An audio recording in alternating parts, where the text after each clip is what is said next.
What's up, familia? Dayspring here with a very special episode of Power of X-Men. I have been wanting to do this episode for such a long time, familia. We're going to rank our top 25 5-inch ToyBiz X-Men figures.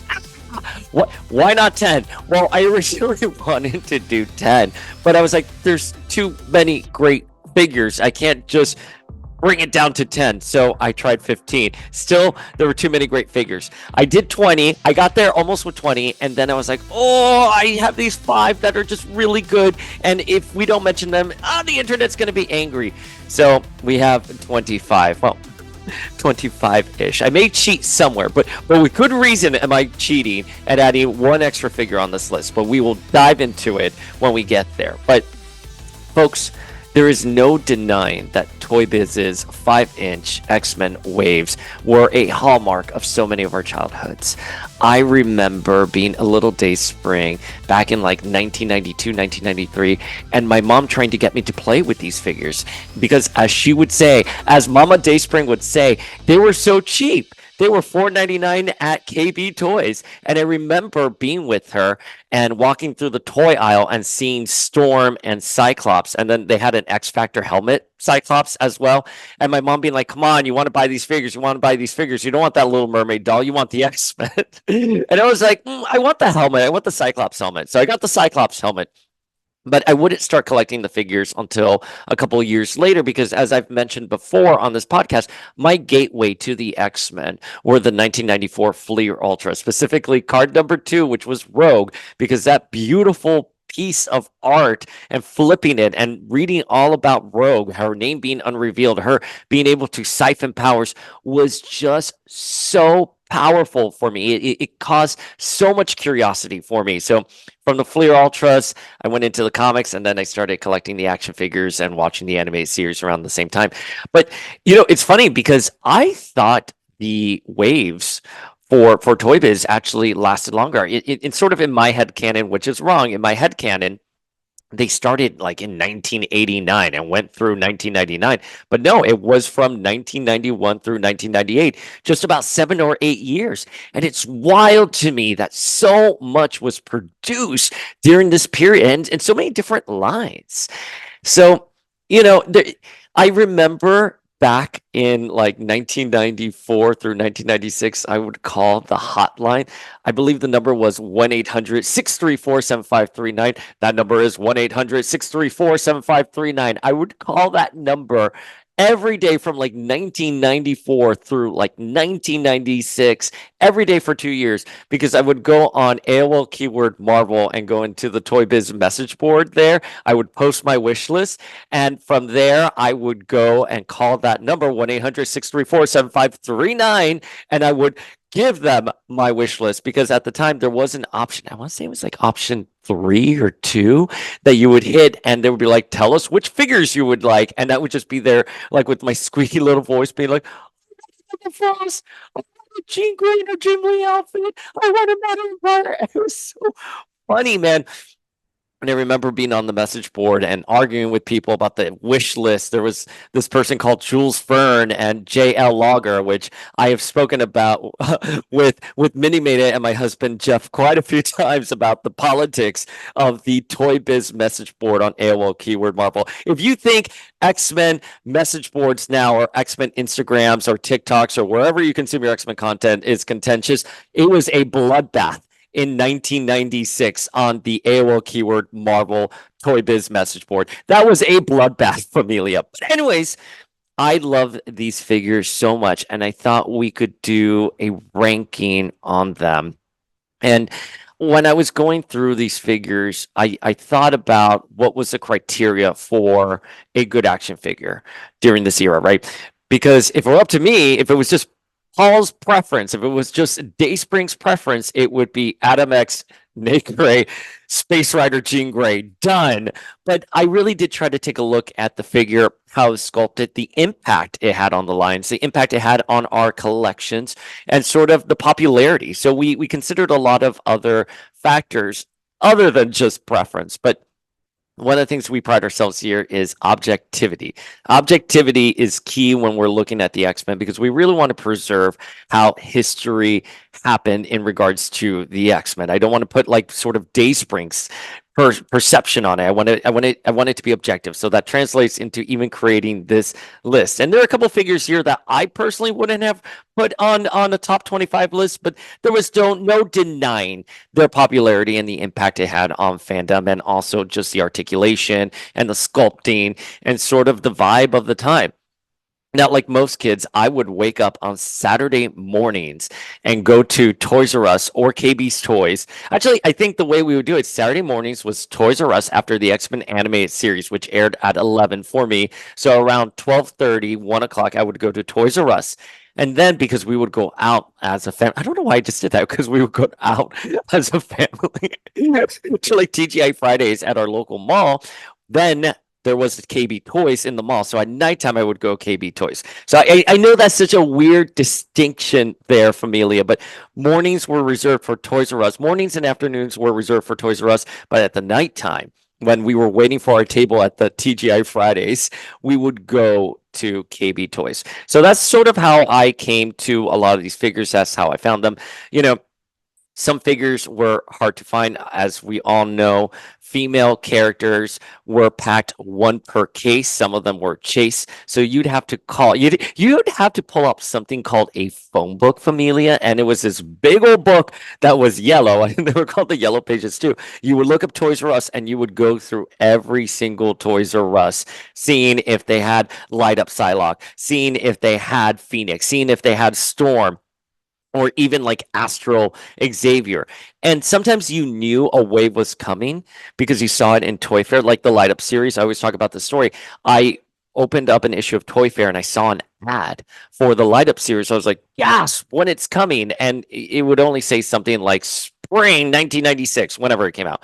It would only say something like that. So you didn't know. So you'd have to call these places sometimes weekly, Familia, or not even weekly. If you were an obsessive fan, you were calling like every other day, and you would know when the shipments were coming and everything. And so you knew a shipment was coming in the morning, so you would have your parents drive you to that Toys R Us, and you'd go towards the back of the store and you'd wait for them to take the shipment out of the truck and open it in front of you. It was incredible. That happened to me a few times with, I believe it was the Mighty Morphin Power Rangers, where you could do the transformation, like you could flip their heads from like the helmets to their civilian heads. I remember being the back of Toys R Us as they literally got those toys and unboxed them before me, and I was like, "Ooh, I want Kimberly, I want the Pink Ranger."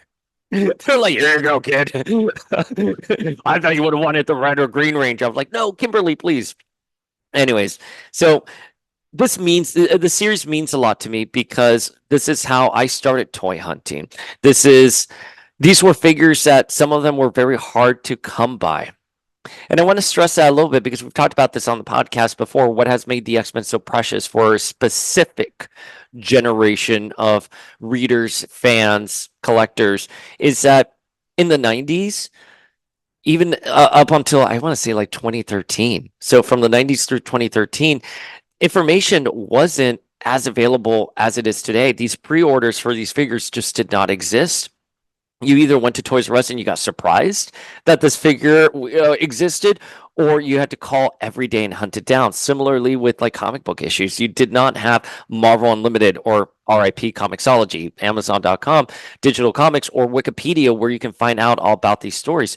You got a Fleer Ultra card of a one Madeline Pryor, and it said she was Jean Grey's clone, and you had no idea what it meant. And then you would see another card with Dark Phoenix, and it would say that the Phoenix replaced Jean, and you had also no idea what that meant. And you were in fourth grade, and you had only these two little cards for months until you finally got, maybe you came across an issue of Inferno, or you came across a trade paperback of the Dark Phoenix saga, and you were able to start piecing together this larger narrative. So with these figures, we hunted for them. We were like little archaeologists going from Toys R Us to Toys R Us, trying to find a specific figure, and sometimes based off of just rumors, right? There is a 10-inch Jean Grey out there. Like, what? There's no ads for it anywhere. There's no proof this figure exists. I'm just going to go to KB Toys while we wait for our table on Fridays and hope that they have a 10-inch Jean Grey. But So that's why in my 40s, I am still discussing these figures because it had such a profound impact on my personality. It taught me how to be organized. It taught me how to hunt, taught me how to go out and get what I wanted. That is why these figures mean so much to me. And that's why we're ranking 25 of them. Okay. So coming in at number 25 is Morph. Now, Morph has been the center of a lot of conversation for X-Men 97. And I'm seeing some people being like, oh, who cares about Morph? I'm like, I care about Morph. All of us cared about Morph. That's why they brought Morph back in season 2. Morph was originally created to die, but because there was such an outcry for the character, Morph was brought back. And we finally then got a figure of him in the random Maverick wave. I'm forgetting what the official name of that wave was called, but he came with a Cyclops head, a Wolverine head, and he was absolutely incredible. He also came with his evil Morph head. I mean, this was such a wonderful figure. And I know it's really odd because now we can take off heads on figures and just, pop in another head. But this was, to my knowledge, at the time, the first X-Men figure that had alternate heads. And I remember being on the playground with my friend Carlos Medina and thinking about like, oh, what if they do a Gambit head? What if they do a Jean head for him, right? We thought that maybe we would get an extra, accessory pack of other X-Men heads. But because this technology at the time, again, switching out the heads, look at it. Like you can actually switch it out and it's a little bit more rubbery around the neck, which is great. But it just wasn't a thing then. And this figure was just the freaking trailblazer when it came to being able to swap heads. The reason why we have so many swappable heads in Marvel Legends and Mayfex is because of this Morph figure. And Morph, again, was so beloved that they brought him back in season 2 till death do us part. And, he would join the team again finally at the end of the animated series. But yeah, I'm always perplexed by the conversation today when people are like, oh, well, no one cares about Morph. I'm like, everyone cared about Morph. That was the entire point of bringing him back is because there was such a backlash. And this figure, we were all so happy to have him. Look at him there. He looks like he stepped right out of the animated series. I mean, wait a minute. Does he look like it? I find Morph, when they translate him outside of the animated series, to be a little inconsistent. I love the Marvel Legends animated Morph figure that we got recently, but he has a little bit more brown hair here. He has a little bit more of an elastic smile, which I guess Morph does kind of in the animated series. But regardless, here he is in this outfit, in his classic outfit. Love it so much. Would have loved him with a jacket, to be honest. But this figure, I loved having him. Okay, coming in at number 24 is Age of Apocalypse Magneto. Familia, I can tell you where I was at when I got this figure. So like I said before, in the 90s, you didn't know if a figure was coming out because you really only had one source, which was Toy Fair magazine or Wizard.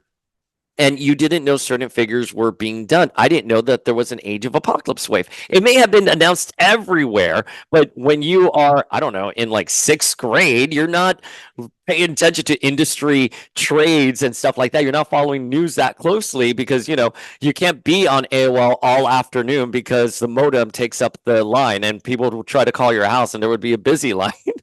So I remember we were going to Kmart on a Friday night, and we went into the Little Caesars at Kmart, and my dad placed an order for pizza. Back then I had such a vanilla palate. I only got plain pizza from Little Caesars, but I love their crazy bread. Even back then, I loved their crazy bread. So I remember I felt cool because I was like maybe like 11, and I was able to walk around Kmart by myself. And of course, I would always go to the toy aisle, and there he was. When I walked into the toy aisle, Age of Apocalypse Magneto's. What? Oh my God. And of course, I flip on the back and I saw that we were getting an Apocalypse with the Shadow King. I saw the Gambit, which we would not get Gambit until later on because he was photographed in that wave, but he did not appear in that wave until the famous couple 2-pack with Age of Apocalypse Rogue, which was a repaint of the Emma Frost Generation X figure. But anyways, I digress. I love this figure so much. I mean, look at the deco. It's shimmering there. He looks so good. I mean, he looks like he stepped out of the pages of Age of Apocalypse. He looks like a Joe Mad rendering right there. I mean, look at the boots right there. He is so great. The one thing I will tell you, I think his helmet, and I don't have his helmet anymore, his helmet looked funny. It did not fit him too well. But like, listen, you can't, I cannot get angry at something like that. It was the 90s. They were still figuring out technology. It just wasn't a thing. But this Age of Apocalypse Magneto with his two braids there, his ponytail in the back. I mean, his facial expression. Look at that, Familia. He's so stoic and determined. I mean, and look at the details with his chest piece right there. You can see like the bolts in his armor. I mean, the paint deco is so clean and crisp. I mean, he even has ruffles. Well, these are muscles, but he has ruffles around his underwear area, and it just looks so good. I'm like, I don't want to talk about his butt and like crotch area, but the attention to detail is there. Is all I'm trying to say. And like, look at his gloves. I mean, I want you to see. This is the 90s, and I want you to see the detail on his glove right there. Look at the details right there. Look at that detail. It's incredible. This figure is number 24 on our list. All right, keeping it in the House of M family. Number 23 is Quicksilver. I'm going to say something, and I'm going to be very crass as I say it. This is the best Quicksilver figure ever made. I'm sorry. I love my Hasbro Marvel Legends figures very much, but I still have not gotten a decent Quicksilver figure. We got the Family Matters Quicksilver, which I didn't think that looked really good, and then we got the Blob Quicksilver, which came out when Hasbro initially took over the license, and it just looked bad. A lot of those figures look terrible, but this figure in particular, I love so much. I know he had a variant that was white and black.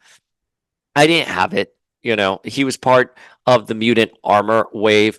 I just think, look how clean his lines are. Look at that bolt, how clean it is. I think it looks like he has mascara on, which is fine. I don't care. I mean, listen, Quicksilver's a little arrogant. I love his hair. A little homage right there to his House of M roots. This figure, I mean, look, and you can even pose him. He looks like he's just running. I mean, really, just organically, like, looks like he's running.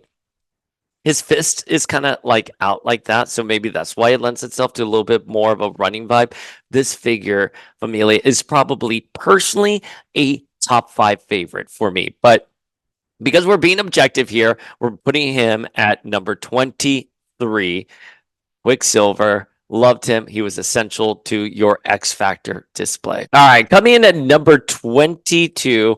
This is a little contentious because I think there are other versions of this character that I think other people would put on this list. So number 22 is Archangel, but it's Archangel with his blue and white outfit, blonde rider strong hair, and blue skin. Now, we have the original Archangel, which I mentioned earlier in this episode, which was part of that wave one that I think so many of us had, and it was essential. He had the white wings, but it's not a very good looking figure for Archangel, if I'm going to be honest. I think at the time it was fine. It did what it had to do, but it wasn't a standout in a wave with Cyclops and Storm and Wolverine. Archangel just sort of fell to the back, right? And we did have Archangel 2, and I did toy around with putting him in this spot at number 22, but the more I thought about it, the more I thought, like, that wasn't a really great figure. That was just not the figure that I saw so many people in their display. It was either that Archangel or this one. And funny enough, the prototype that was for this one had the Archangel 2 head, which, by the way, do you remember that in the back of the packaging, ToyBiz would say, we constantly update our products. So as a result, what you see on the back of the packaging may not reflect the actual product itself. That haunted me. That haunted me for decades, Familia. I still think about that because every time I see a prototype, I'm like, it's not going to make it. It's not going to look how it looks at the prototype. But in this case, Thank White Phoenix it didn't, because I love this Archangel so much. This Archangel looks so good, much much like Quicksilver. He has mascara or eyeliner on his eyes. That's fine. I get it. They had to make these figures look a little bit more dynamic. And I don't want to say cartoony, but cool comic book. They had to make sure it popped in your hand. The wings here are great. He has no real action feature. You know, his wings come out, they're a little floppy. I love how floppy these wings are. This to me is great. He doesn't really do much. I can't remember. I don't think there may have been a red variant out there. I don't know if there was a red variant or not, but this Archangel was my favorite. He's the one that I displayed. Again, in terms of action features, nothing to write home about, but like I think I always say write home about, but I really enjoyed this figure. I think he looks great. He stood the test of time. This is the angel I was displaying. Number 21 is such a good figure. And this was a figure that I'm surprised we got. And it is Monster Armor Mystique. And fun fact, the prototype actually did not show her with her belt, her skeleton belt, and her skirt.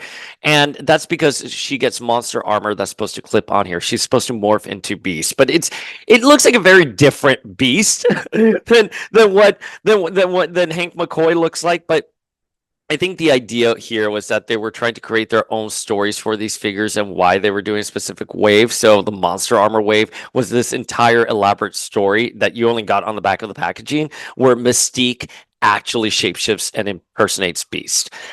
This figure is gorgeous, Familia. I mean, again, you have to think about this. Like, look at her hair. That hair is absolutely perfect. The sculpting on her hair is perfect. This is a fabulous Mystique, Familia. She has stood the test of time, and they would use this body again for Age of Apocalypse Jean. The prototype for Age of Apocalypse Jean even had a repainted Mystique head as AOA Jean, but she would eventually get her own, but this would be the body they use for her. She is absolutely perfect. I think this is one of the best figures that ToyBiz put out. And I'm glad they did, because again, Familia, the conversation was just very different back then. We just didn't know if we were going to get Mystique, because once more, female figures were one per case. Maybe if we were lucky, we had one per wave.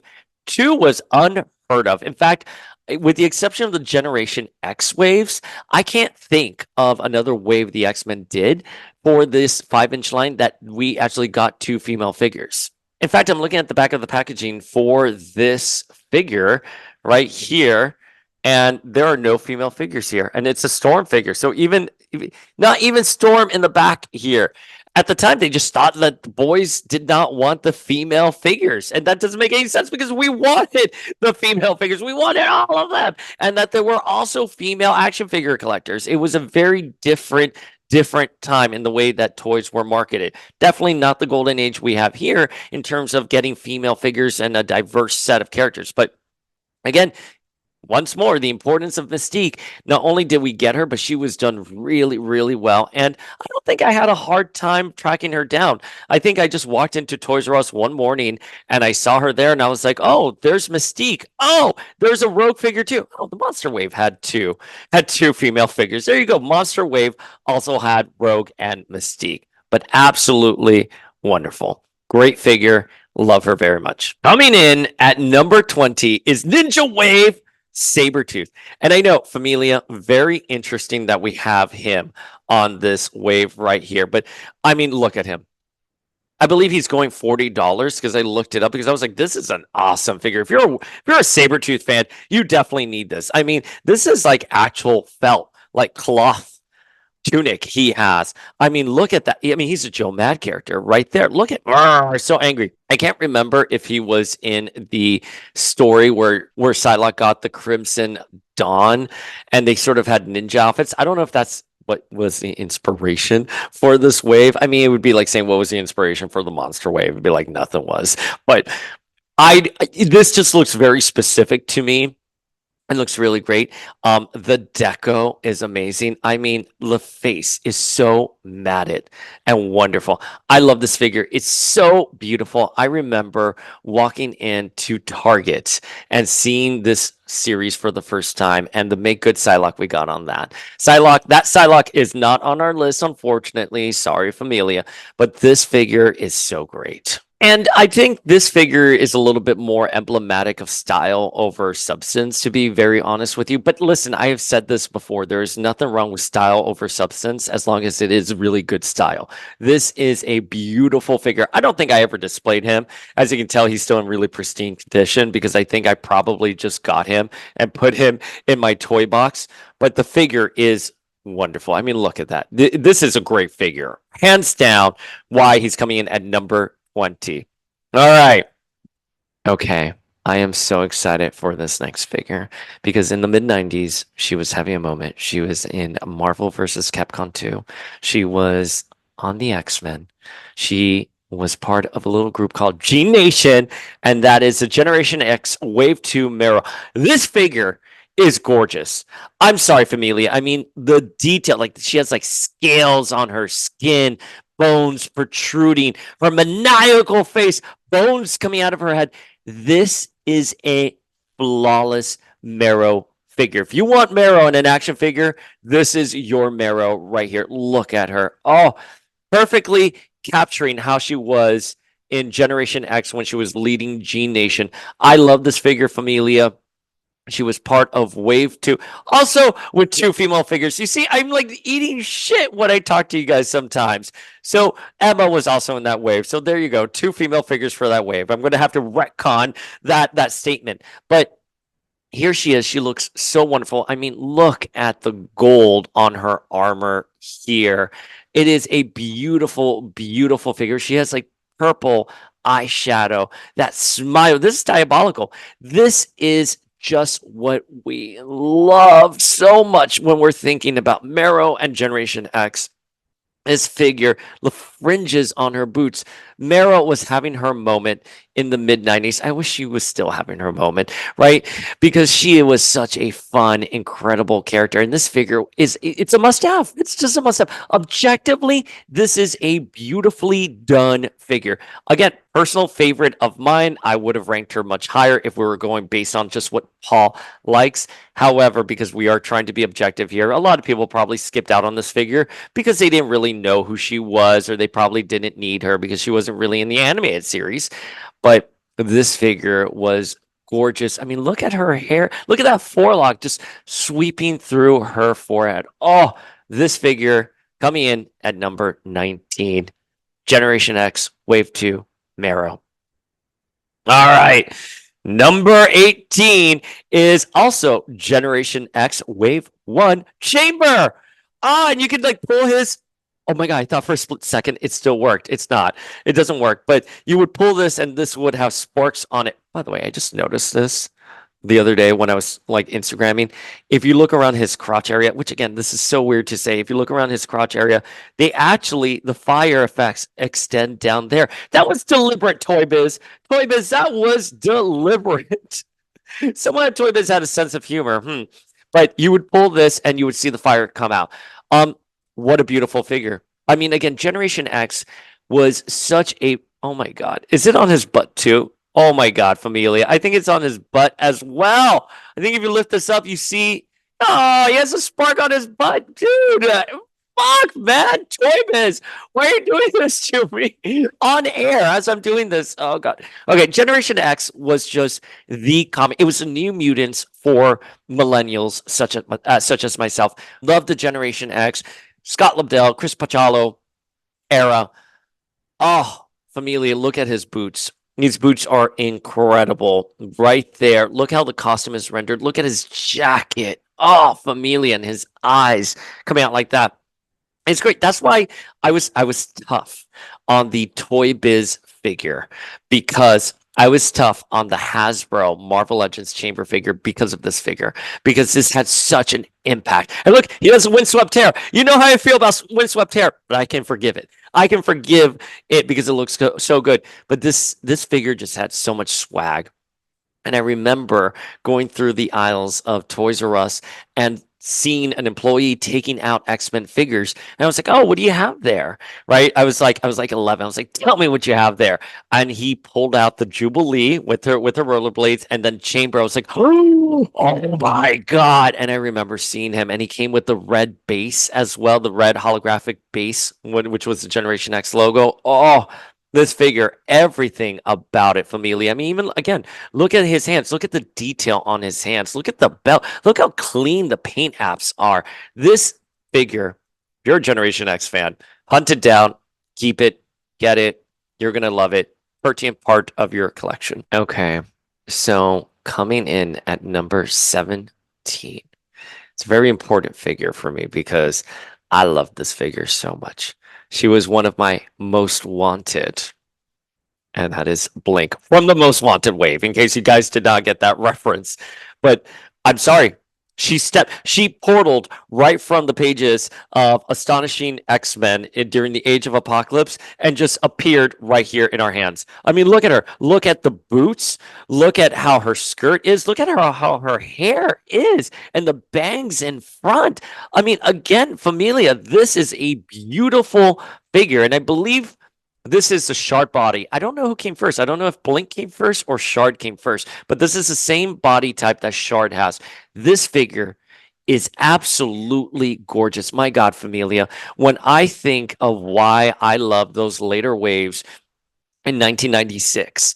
It's right here, Blink. She is emblematic of it. There's so much beautiful style here. I remember I found it was only three characters for the wave, and I remember I found her, Nate, and Spat and Grovel. I'm forgetting. I'm forgetting it was definitely Spat, but I'm forgetting what the creature was called.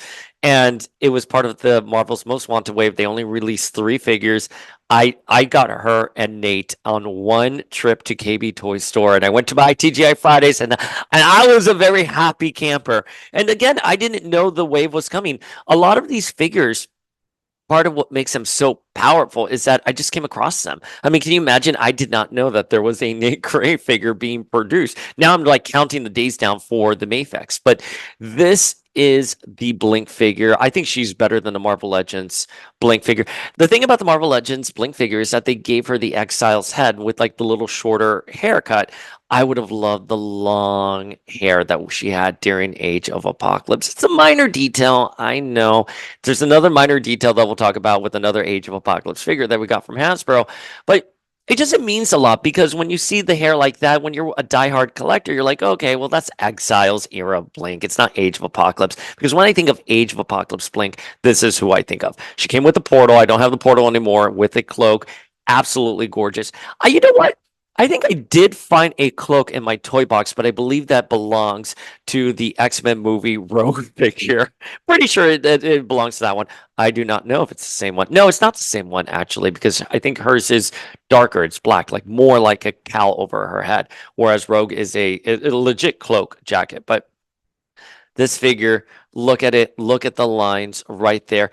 I mean, Blink was a breakout star with the Age of Apocalypse, and that is why they had her cross over to the main 616. She had originally been introduced during the Phalanx Covenant, her 616 counterpart, and quickly died fighting the Phalanx, but that's what was so incredible of seeing her in Age of Apocalypse. It was like the road that could have been for the character, and having her part of the mainstream 616 universe was incredible. I don't know why they brought back the 616 Blink during Necrosha. I mean, it was fine, it was cute and everything, but it definitely took away from the gravity and the popularity of Blink, in my opinion. I'm telling you, 1995, 1996, Blink was beloved so much. Everyone loved Blink, and she is a great figure, and I'm so happy we have her here in Toy Biz format. Must have, must have figure.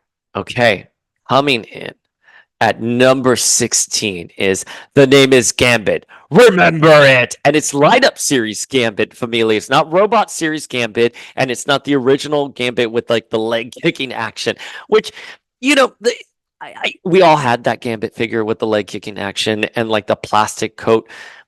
It did what it had to do, but it was not a breakout Gambit action figure. It's the light up series with this card right here. That is a breakout Gambit action figure. My goodness, Familia, look at this cape. My goodness, Familia, look at this jacket. My God, it just looks so good. Doesn't light up, sadly. It has the button right there.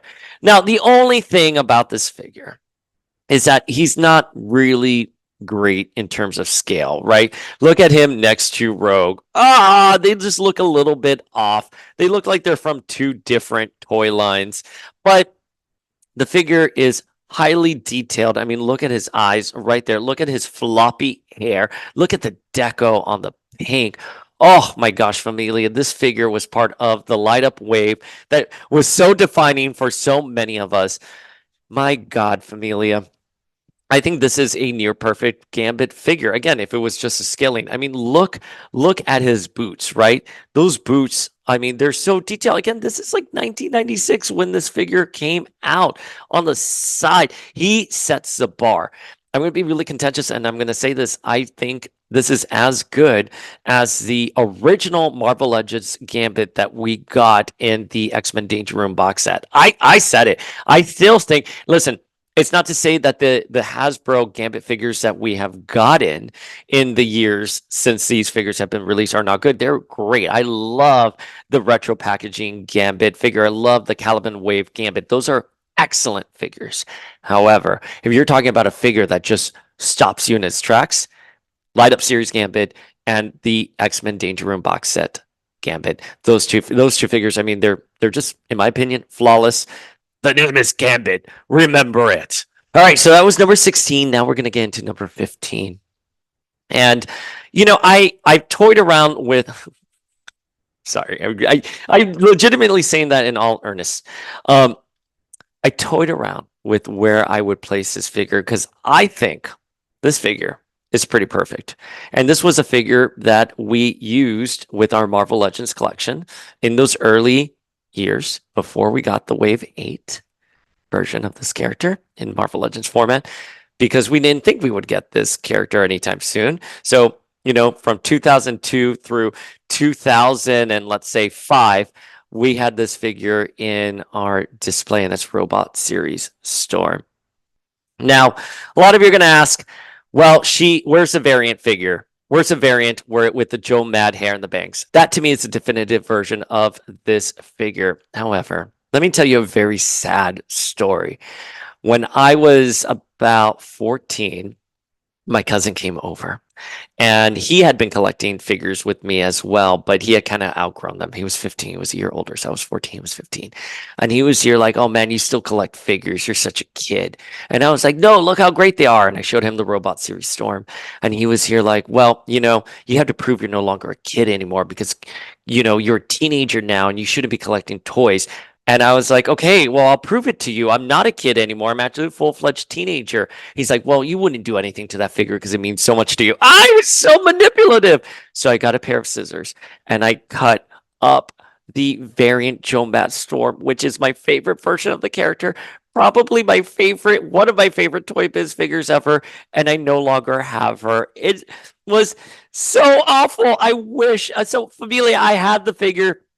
It was my favorite. I believe, by the way, that I got the Joe Mad Storm first. Because again, remember that story I just said that I walked down the aisle and I found a Toys R Us employee and they gave me the Generation X Chamber, Jubilee, and the entire wave. Well, the Robot Wave was also being released at that same time. And I got the Storm, and he pulled out a Storm, and it was a Storm with the Joe Mad hair, and I was so happy with it. It was my favorite, but I found this version later on, and she's still great. She's amazing, and this was displayed in my Marvel Legends collection before we got the Wave 8 Storm. So, Familia, with a heavy heart, do I talk about this figure, but it is perfect figure. I had her much higher on the list, but I thought there is a different version of Storm out there. There's another action figure of Storm out there that is deserving of being higher on the list. So that's why we have her in at number 15, because again, she's not really essential to the collection. She was just at the time, just another Storm figure that was being put out there. But my goodness, a damn good Storm figure. And Absolutely flawless. This is, again, this is from the mid 90s. The figures during this era, they were at an all-time high. Okay. Coming in at number 14 is the Rogue original Rogue figure. And it looks like her action figure is still working. Well, it was. Oh, there we go. Well, I had to push it, so it doesn't count. Yeah, it's right there. Okay. This Rogue figure, let me tell you something. We had two versions of it, one with a lot of mascara and one without the mascara and like really big green eyes. And I believe this one had a brown belt and this one had a yellow belt. Obviously, I lost the brown belt, sadly. But this Rogue figure would be repainted several times in both 5-inch and 10-inch format. That 10-inch Stingray would be a repaint of this Rogue model. The Polaris figure we got during the repaint wave would be based off of this. A Mystique X Factor 10-inch figure would be released and it would be based off of this model. This figure was so important. Rogue, Lenore Zan's voice as Rogue made Rogue a household name. Everyone knew Rogue. I remember my parents knew Rogue. They loved Rogue. And Rogue was my gateway drug. I mean, into the X-Men. Again, Familia, that Fleer Ultra 1994. Thank God my friend Carlos Medina and Victor Salcedo, they had extra Rogue card. They had an extra Rogue card and they gave it to me. And that's where we're at today talking about these figures.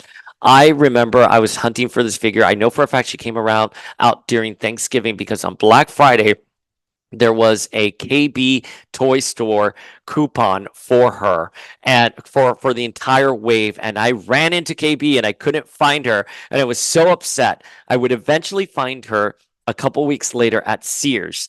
And oh my gosh, Familia, this guy, I'm saying this guy, he must have been in his early 20s or something. I was running through the aisles of Sears trying to look for Storm, and they had other people. They had other people from that wave. I believe Sunspot was in that wave, and I couldn't find her. I found the Sentinel, and that was great. I put it in the cart with my mom, but I couldn't find Rogue. And then some guy just turns the corner and he's holding the Rogue figure, and I go like that. I mean, like picture little Dayspring screaming at the top of his lungs with a pitch that I can no longer emulate. And the guy was very nice. I was like, "Where did you find her? Where did you find her?" And I just looked at him with these eyes that he had no choice but to give me his Rogue figure. It was so nice. I wish I could somehow track him down and let him know that it did not go to waste. It was this figure. It was this one. This is the one he gave me. Thank you to that guy on the off chance that you're watching this video. Mid 90s, Sears in Miami. Little kid wanting a Rogue figure. You gave it to me. Thank you so much. I would go on to have this podcast and be good friends with Lenore Zan, the voice of Rogue, because of your generosity. So right here, this figure, it was just essential. This was the definitive Rogue figure. I know we got the Monster Wave Rogue, where she was a hybrid of regular Rogue and her Age of Apocalypse outfit. We got the Battle Blasters Rogue, which was in that pink Joe Mad jumpsuit that I love quite a bit. But this was the Rogue figure you were displaying in your collection. All right, coming in at number 13 is Hank McCoy Beast with an action feature that I find pretty useless. I don't know. He's supposed to do like a flip or something. I could never figure this out. If you figured it out, Familia, you can. But once again, Hank McCoy is useless. I kid. This is the definitive Beast figure you had in your collection. I mean, look, he even has the little grips at the bottom of his feet. His face, look at him, look at that face right there, so perfectly sculpted. This is the Beast that I love. Blue, hanging upside down, doing flips, trying to cure the legacy virus, not the treacherous monster that we have in today's world. He has been redeemed. I'm assuming he's going to be redeemed as the final fight with Beast and X-Force ensues. But look at the detailing on his fur right here. This Beast figure was flawless. It was perfect. And when I got him, I remember thinking, oh yeah, now I have the X-Men. That's how important this figure was. He is absolutely wonderful. Hank McCoy coming in at number 13, lucky 13, Beast. All right, number 12 is a figure I didn't think I at the time would ever rank in any sort of top list, even up until like yesterday when I was really contemplating this list. Was I like, why would I include the Monster Wave Wolverine? Because look at him. Look how gorgeous this figure is. I mean, look at his hair, look at his somber look at his tattered costume. This is a gorgeous Wolverine figure. Objectively, Familia, this is a gorgeous figure, period. Look at his boots. Look at his tattered boots. My goodness, and the veins on his knees and like the shredded top half of his costume. The hair, it's like Fabio just billowing in the wind. My goodness. And I gotta tell you, for a Wolverine figure that does not have like claws coming out, I don't remember if his monster armor has claws, but the actual figure itself does not have claws. I mean, to say this is a wonderful figure is a huge feat to say it, and I'm gonna say it is a gorgeous figure. The deco is really beautiful. My goodness, I could stare at this figure all day. This figure is a work of art, and that is why it is coming in at number 12. All right. Number 11 is Jolly Rancher Astral Plane Xavier. Oh, look at this figure. Look, we called him the Jolly Rancher one, and I believe he was a chase figure. I have to tell you, this is the first figure that I remember that was straight up translucent, right? And look, because he's a psychic, closed fist and open hands. That's a hallmark of how they do psychics. I wonder if that's like mandatory when you're thinking of action figure design and you're like, okay, if the character has psychic powers, you have to be able to have one open hand and a closed fist to show that they are fighting. Um, I love this figure so much. He was part of that Quicksilver wave, the mutant armor wave. I'm forgetting the armor he comes with. I couldn't find it in my toy bid, but he has like the pegs right there for it. This is an incredible Xavier. I didn't really play with him, to be honest with you, but like I would have the Xavier in the hover chair put down, in the middle of a battle, and then I would just grab him from behind and be like, whoop, astro form, and like go and fight. This is a wonderful Xavier figure, such a unique figure. And to my knowledge, the only figure out there that is a straight up astral figure. I don't think we have any other X-Men in astral form. This is the only one that exists. All right. Now we're getting into our top 10. So the top 10 was a really interesting approach here because I really wanted to do figures that were important, but also ones that I felt were very beautifully done and rendered. So I ruminated on this version of the list quite a bit, but I'm pretty happy with this top 10. And our 10th figure is Bishop, Missile Flyers, Bishop. Oh my God, look, he stepped right out of a Joe Mad comic book. Look at this figure. Look at the shoulder pads. Look at his face. I mean, the whited out eyes. I mean, his boots. I mean, he looks larger than life. This is what I think of Bishop when I'm holding a Bishop action figure. Just powerful, determined. Like, my goodness, you see Bishop walk into a room and you're like, whoa.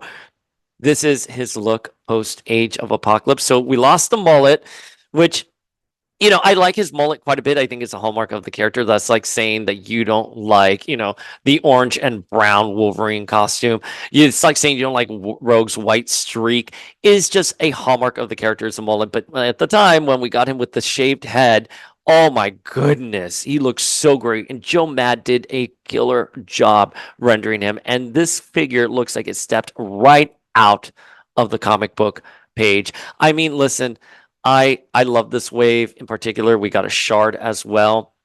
Shard did not make it on the list. I really wanted to put her on the list, but I just thought, my goodness, this Bishop, I mean, this is top 10. If I was going to tell a Bishop Stan, like which figure you should get, I would be like this 100% this figure. Coming in at number 9 is Pyro, and I'm going to cheat here and include Avalanche. That's it. You see why. You see why I'm cheating here, because how can you have one without the other? The X-Men animated series, episode 9 of season 1, The Cure. These two will be forever bound in my mind. I know they have a friendship, maybe something more in the comics, but them in the animated series in these costumes, they go hand to hand. I wish this would have been sold as a 2-pack, because if you're going to have Pyro, you have to have Avalanche. Pyro in of himself is a gorgeous figure. Look at the deco on that. Look at his blasters on his fist, his fire pack there. Because fun fact, I think people forget this. He does not create fire. He manipulates fire. So that's why he needs to have a fire pack in the back. And Avalanche, my goodness, look at him. He can cement himself on the ground. I was going to say he can spread himself on the ground. He can spread and put himself on the ground. Look at that. Look at that articulation like that. Boom. I really do believe this action figure can cause the earth to move. He seems a little. I'm not going to try to. This joint kind of got stuck, but he moves up like this. I mean, look at that. Amelia, these figures are amazing. And he had little flame effects here, which again, I do not have. But the detail on these figures, and they look so different. That's one thing I want to say about ToyBiz that I really did appreciate is that even if they did reuse some body types, they always felt very unique, in my opinion. And when they could, they made special molds for characters. Like Avalanche, you couldn't just slap Avalanche on just any default body. He needed to have this big chest and oh my goodness, with the big old A on it and this helmet head. Oh, I love it so much, Familia. That's why these two are coming in at number 9. Number 8 is Generation X Emma Frost. Oh, I remember getting this figure at KB Toy Store and being obsessed with it. Now, she did have a variant where it was more true to the comic book, where she's more white. This is kind of gray, all white, and they cover up her skin, her thighs, her skin thighs. I personally, this to me is the definitive look for her. I mean, look at the straps for her boots here. Look at her corset. Emma, my God, Emma was having her minute in Generation X, and that would eventually put her in New X-Men. She would eventually go to New X-Men and become the A-lister that she is today. But I really do miss when Emma was more of a B character on the Generation X. She was like the teacher who probably had nefarious purposes, but at the heart of it, really cared about her students. And that is, by the way, that is the key to writing a big Emma Frost. Everyone always says Emma is such a B word. She's not a B word. Emma cares deeply about her fellow mutants and her students. She just has a morally gray approach on getting stuff done, because Emma is all about getting stuff done and protecting mutants. And during Generation X, we saw that for quite a bit. I was kind of like disappointed after New X-Men when she officially joined the team as leader, when she was during the Astonishing era, that people were still like, oh, Emma Frost, she is a traitor, she's a villain. I was like, we covered this already in Generation X. Even the first arc for New X-Men sort of tackled was Emma being treacherous with Cassandra Nova. It was resolved. Emma is morally gray. She may not have methods you agree with, but she is trying her best to save humanity. And this figure, I just love the bob. Look at it. Oh, look at it, Familia. Perfect figure. No notes. Look, she's even giving the thumbs up. Yes. By the way, Psychic, she doesn't have the fully closed fist. She's giving a thumbs up. She did come with like some kind of psychic spear, which was largely forgettable. And they would reuse this body mold for Age of Apocalypse Rogue and the She-Force Black Queen. Black Queen is literally this figure, but just painted black, like the Rolling Stones song. All right, coming in at number 7. This is a special shout out to Nerd Alert Jason, because I know this is one of his favorite figures. So if you're going to do a Marvel Legends Deathbird, it needs to have the chrome parts, which are snap off, by the way. But this is Deathbird. This is a definitive Deathbird figure. My goodness, Familia, look at it. She was part of the Ninja Wave that came with Nemesis and Psylocke and that Sabretooth I was talking about, as well as a Wolverine. This figure is near perfect. I mean, look at her wings, how great they are. She can spread them up like that. Like, look at her face there. Look at that face. Now, the only thing that I've never been able to understand is how we were supposed to, even like 30 years later, I'm like, how do you get her corset and her wrist armor to sort of snap into place? Because it all just kind of comes out. I think I'm kind of got it.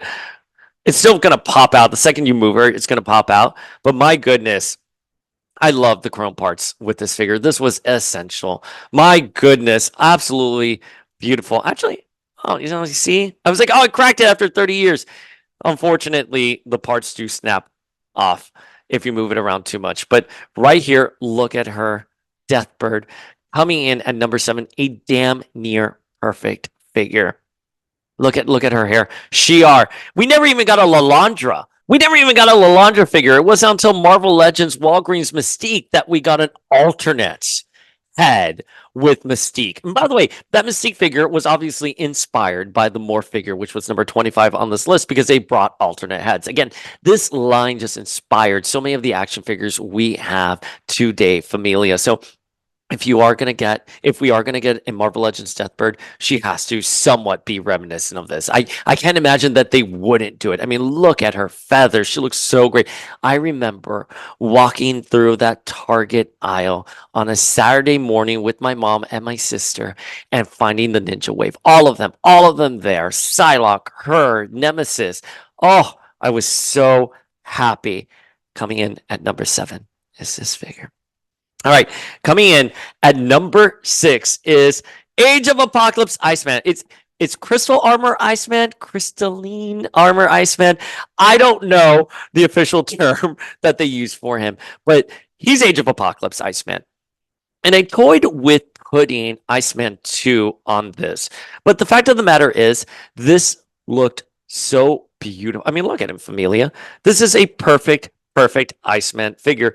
And you can even he has a back full of ice right there. Look at that. This works for your Age of Apocalypse collection. This also works for how he was rendered at the comics at the time because Emma Frost had hijacked his mind and used his powers in ways he didn't know. So again, Iceman 2, not a bad figure. I was toying with putting him on the list, but I think this one is a far superior figure. It improved on what was already kind of coming out before. There's also the Water Wars Iceman, which was really fun. But I gotta tell you, everything is better than that original Iceman figure that you would put water in his ice board and put him in the refrigerator, and then you take him out, and then boom, he has ice on his feet. It did what it had to do, but it's like this big, and it just was a little uninspiring. I know the technology at the time was sort of limiting, but my God, look at the upgrade in just a couple years that we would get. This figure is amazing. Now, remember when I was talking about Age of Apocalypse Blink, how the Marvel Legends has her Exile's head? This one also has the correct hair at the time, which is a little bit more of that Joe Mad Ryder Strong hair, which I know you guys know I'm obsessed with. But the Age of Apocalypse Iceman figure we got would be from the Uncanny X-Men Rick Remender run, where it was a little bit more spiky and, a little bit more modernized. Because, the Rick Remender, when Rick Remender revisited Age of Apocalypse, it was like a decade later, over a decade later. So I was kind of disappointed we didn't get more of this version of Iceman, the one that actually Joe Mad illustrated. But my goodness, this figure is flawless. And it's so evident the amount of influence Joe Mad had over the toy wave when you're looking at this. I mean, truly. And this is great. It's a beautiful figure. All right, Familia, we're now here at our top 5. Thank you for sticking with me and hearing me ramble here. These top 5 figures are about legacy, as far as I'm concerned, and the impact they had on toys and ourselves as collectors. So coming in at number 5, Familia, is Cyclops. Number 3, the original Cyclops we got was his classic one, and then we got an X Factor one that was repaint. So this one is based off of his Jim Lee animated. I don't have the figure with me. He's in another box somewhere that I have to go find, but he had light up eyes. He came with a base. This was your Cyclops figure. He's a little small, and when we would get the Monster Wave Cyclops, I would swap this one out for that one, but this was an important figure. You had him. That's it. There no if, ands, or but. You had him. You saw him on the animated series. You saw him in the comic books. So this was a Cyclops figure you had. He was legendary.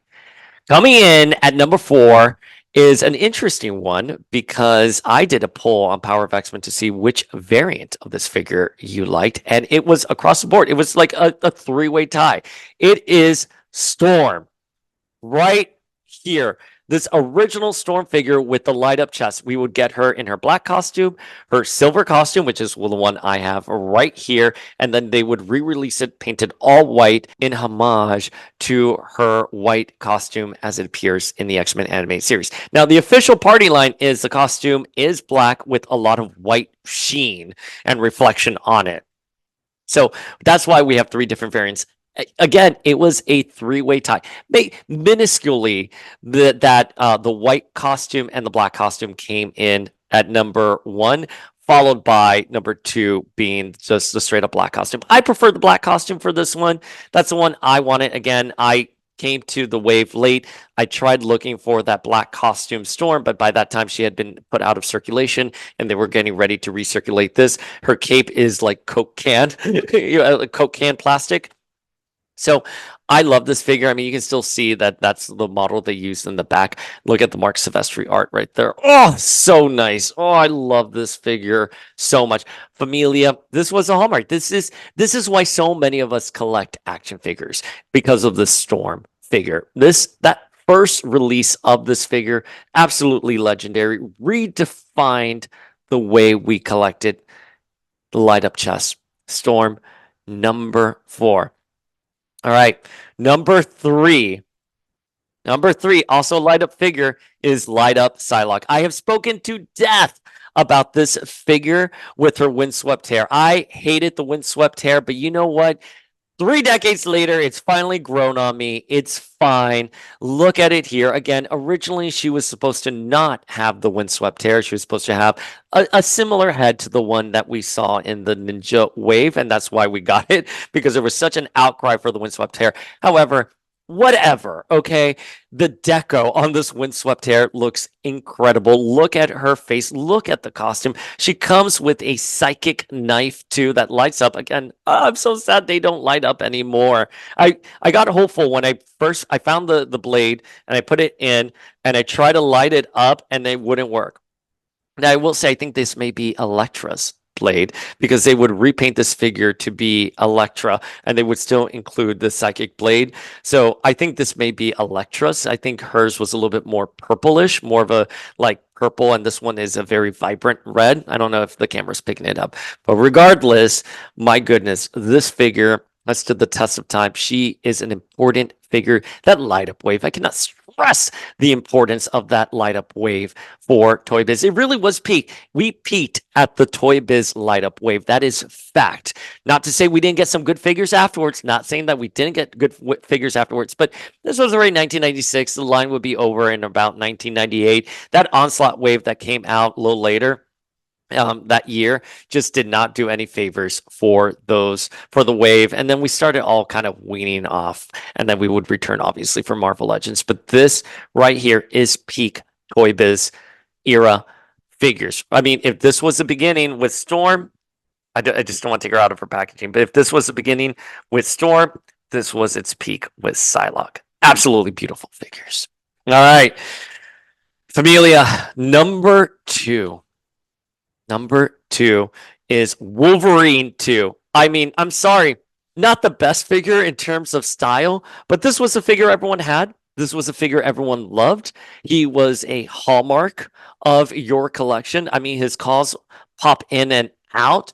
Look at him right there. This is such an important figure. This Wolverine figure, Tiger Stripe Wolverine Jim Lee figure, so incredibly important. He came out in the wave with Forge, with that Iceman figure I was talking about, with the Mr. Sinister and the Spark Chest, Sabretooth, and another Wolverine that was called Wolverine 3, which was just his Strike Force Wolverine costume.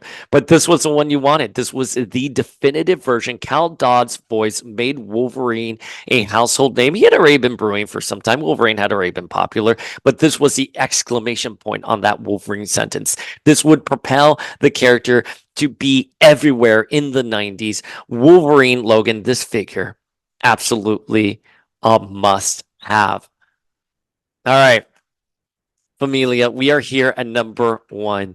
And I'm telling you, this number 1, it goes to our God Queen in her Phoenix form, in the Phoenix wave, light up hair. They got the windswept hair right here. Originally, if you look at the prototype, she had solid red hair. But then when you got the figure, you're like, oh, wow, she lights up. Oh, my goodness. I remember I called a KB toy store for her, and they were like, okay, yeah, we do have it. I was like, put her on hold. And I drove there so fast with my parents. We were at my parents' office, and I made them go to a KB toy store across town. It was at this place called Town and Country. I went to the KB toy store in there, walked right in, and they had her behind the counter for me. Now, this was one of many that I would get, because the one I had did not have actually white nails in there did not have white joints. It had more the metal joints. So this is another one I would eventually get later down the line. And fun fact, when this figure came out, they switched from doing the custom packaging for every character. So you had like a phoenix in the background. They would switch it to more of a generic packaging, which was just like this blue and orange art with Wolverine at the top with his claws popping like that. That's the version I got. I now have the one with the phoenix in the back, but growing up, I was like, oh, I really wanted that. Oh, I was so sad I never had it. But this figure was so great. We would eventually get a Dark Phoenix as part of a Dark Phoenix pack, as well as in the Marvel Universe. They would release her, and they would also do a 2-pack with her and Cyclops. But the figure had a little bit slight differences to it that we will discuss in another time. But the fact that then we could get a Dark Phoenix from this mold, I mean, we weren't expecting the light up feature, and she came with like a little base that she could like cannonball in. Very weird, but this figure, oh my god, Familia, so much good came from this figure. We love it so much. Animated series. They had just done the Phoenix Saga. Couldn't believe we were getting it. Look at Jean right here. She looks so great, so powerful. The sash is like molded in there, so you don't have to worry about the sash flying around this figure right here. All right, Familia, that is my top 25 Toy Biz 5-inch figures. What are your favorite Toy Biz figures? Drop them in the comments below. Do you agree with this list? How would you have ranked your own figures? The beauty about these figures is that we all have a personal connection to them, that we all rank them differently. Who would be your number one? Maybe I'll do a worst of. I think that would probably be a little easier. I'm looking at your Robot Series Jubilee worst of figures, but let us know your feels in the comments below.